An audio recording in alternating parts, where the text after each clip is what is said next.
Hey, what is up, boys? It's Segno. Shout out to you and thank you for tuning in.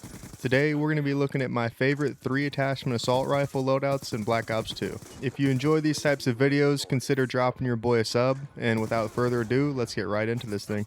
So the first gun we're going to be looking at today is going to be the Scar H. I've been absolutely loving this gun lately. The damage range is absolutely lethal with this thing. The 3-shot kill range on this gun goes up to a whopping 56 meters, and literally anything past that is going to be a 4-shot kill, even 150 meters away. As far as the damage per bullet goes, we're looking at 45 damage per shot inside of that 56 meter range, which means we're sitting at a 3-shot kill and even a 2-shot kill if we can hit one headshot. The fire rate on this thing is the definition of slow and steady, which I prefer, sitting at a cool 600 RPMs, which makes it the slowest non-semi-auto assault rifle in the game.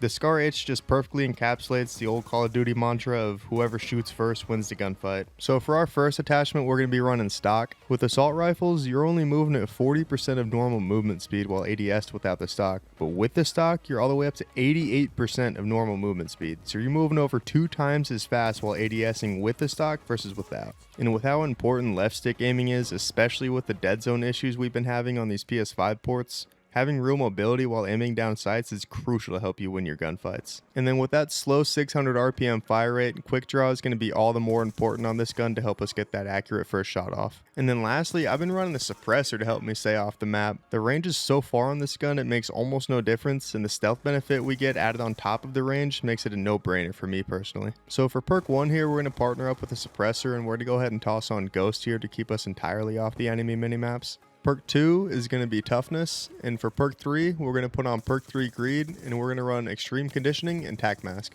I feel like the Extreme Conditioning is a huge add to help me out on flanks. I've been using it on almost all my classes lately. I don't know if I've just gotten too used to it or what, but I just feel handicapped without it. And with how long the range is and how steady shooting and accurate this gun is, this is by far my favorite class right now. I've been really enjoying playing the edges of the map and just racking up score streaks and getting free kills either from the flank or at range. Pretty much the only people you need to worry about with this class are snipers and the people using this next class. And speaking of that, we're going to be moving right into class number 2, the tried and tested, the old reliable. Even if you've never played Call of Duty, there's still a coin flip chance you've heard of the AN-94. This gun's basically the jack of all trades for the assault rifles. Good range, good accuracy, good damage, low recoil. Aside from the obvious of it being unlocked at level 55, there's a good reason this gun is easily the most popular Prestige 1 permanent unlock aside from Ghost. At 40 damage per bullet, our 3-shot kill is going to be up to 29 meters up close. Mid-range, we're going to be doing 33 damage per bullet within 56 meters, so this is another one where we might want to prioritize hitting some headshots. For 56 meters and beyond, it's going to be a 5-shot kill, but we're still doing 24 damage per bullet, so it's another case of an infinite 4-shot kill range if you can hit a headshot on them. And then one thing a lot of people forget about this gun is its quirk with the first 2 bullets. Upon pulling the trigger, the first 2 shots have almost 0 recoil and come out at 900 RPMs, while the rest of the shots are coming out at 600 after that. And that 2-shot boost is every time you pull the trigger too, not just every mag. I personally wouldn't recommend using the select fire on this one just to give you that freedom when you need it, but bursting with this gun is definitely an important tool for our tool belt with the AN-94. So for our first attachment, I've been primarily running fast mag, but I've also been switching between that and reflex. Statistically, the AN-94 has a very average reload and reload cancel time, but I personally love the way fast mag feels on this gun. Some nights when I'm playing and I'm a bit more tired, I'll switch it out for the reflex just to give my old unk eyes a helping hand, but either will work. If you're not a fast mag fan though and aren't legally blind like myself, I'd highly recommend giving the suppressor a go on this build as well. For our other 2 attachments, we're going to go ahead and put on quick draw and stock. This is one of those where you could definitely sub in that reflex or the suppressor if you're comfortable with the ADS time, but I love having that quick draw to take advantage of the first 2 bullets. So especially with the fast mag, I've been running this as a bit of an aggro build, so we're going to go ahead and put on perk 1 Greed and put on Hardline and Flak Jacket. Perk 2 is going to be Toughness, and Perk 3 is going to be Tac Mask so we can stay in the fight on the OBJ.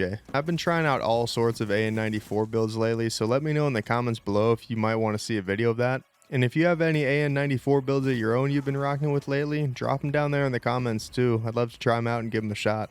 And then for our final class, we're going to be showcasing the first 4-round burst gun in Call of Duty history, the M8A1. This gun has a lower damage up close than the other ARs at 35, but that means it's still a 3-shot kill up close, so you don't even have to hit a full burst. And while I'd consider this a medium to long range gun, at least you're not shit out of luck if somebody jumps in on you close range. This gun is also different in the way that it doesn't have a headshot multiplier, so even though this gun is super accurate, a headshot won't do anything for you except get you closer to your gold camo. Attachment wise, the first thing you need to know is the iron sights are complete ass. Running an optic is an absolute must with this gun. I prefer putting on the reflex or the hollow sight, but depending on the map and your playstyle, the ACOG might play pretty well for you. The M8 has a bit higher of a fire rate than the other two at 760 RPMs on burst and 900 on full auto with select fire. So you might think select fire would be the play here, but it's been found that full auto significantly increases the recoil on this gun, so I would recommend against it. And then you could have guessed it for our next two attachments, it's going to be quick draw and stock, baby. We already discussed how important stock is for assault rifles especially, but with this being a 4-round burst, I feel like quick draw is almost just as important as stock on this one. With this gun being further range, flak jacking isn't as necessary, so for perk 1, I like to put on Ghost.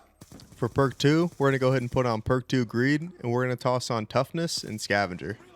I find that I run out of ammo much more quickly with this gun than I do almost any others. You only get 8 bursts per mag, and I'm typically spamming the trigger, so I might put down 4 or 5 bursts just to kill one enemy. So for me, being able to get ammo whenever and wherever I want is a huge help with this gun. And I feel like with the M8A1, positioning is absolute key with this gun, so for perk 3, we're going to go ahead and run extreme conditioning. You could also sub in dexterity for this depending on your playstyle, but I've been on an extreme conditioning kick lately, so we're going to go ahead and run with that. Overall, the M8A1 is a mid to long range beast, but even if you find yourself in a close range encounter, you can still find yourself the leg up. The big difference maker on this one especially is running a reflex so we can see what we're shooting at, and putting on a quick draw to put our first burst on target.